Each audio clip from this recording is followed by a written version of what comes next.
Сәлем достар, бүгін сіздерге қонақтарымды таң қалдырған хворсттың рецептісін көрсеткім келіп отыр. Қытырлап, үлпілдек болып пісіп шығады. Алдымен қамырын дайындаймын. Ол үшін 2 жұмыртқаның сарысын және тағы да 2 жұмыртқаны тұтастай қосамын. Құрамдарын описание бөлімінен қарасаңыздар болады. Енді жұмыртқаның үстіне қантты саламыз.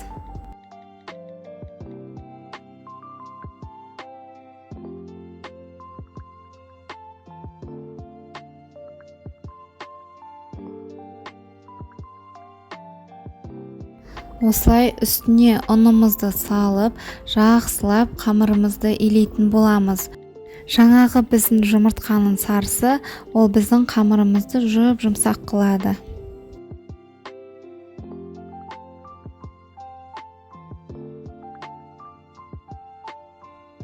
Қамырымыздың бетін жауып, бөлме температурасында 20 минуттай ұстаймыз.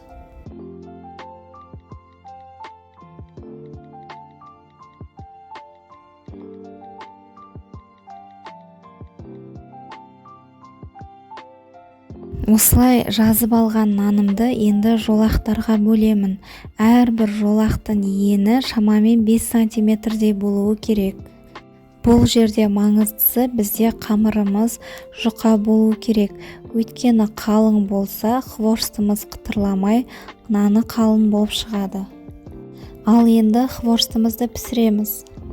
Осылай қатты қызып тұрған майға 2 шанышқының көмегімен хворстымды айналдырып, 2 жағын пісіріп аламын.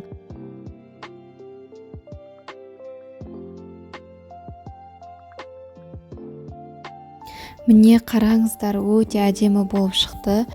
Кез келген дастархандарыңыздың сәнін ашып тұрады. Және де маған осы рецепт ұнады. Сіздерге де міндетті түрде істеп көруге кеңес беремін.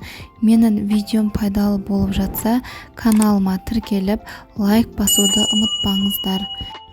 Бетіне қант ұнтағын сеуіп, қалағандарыңызша әсемдейсіздер.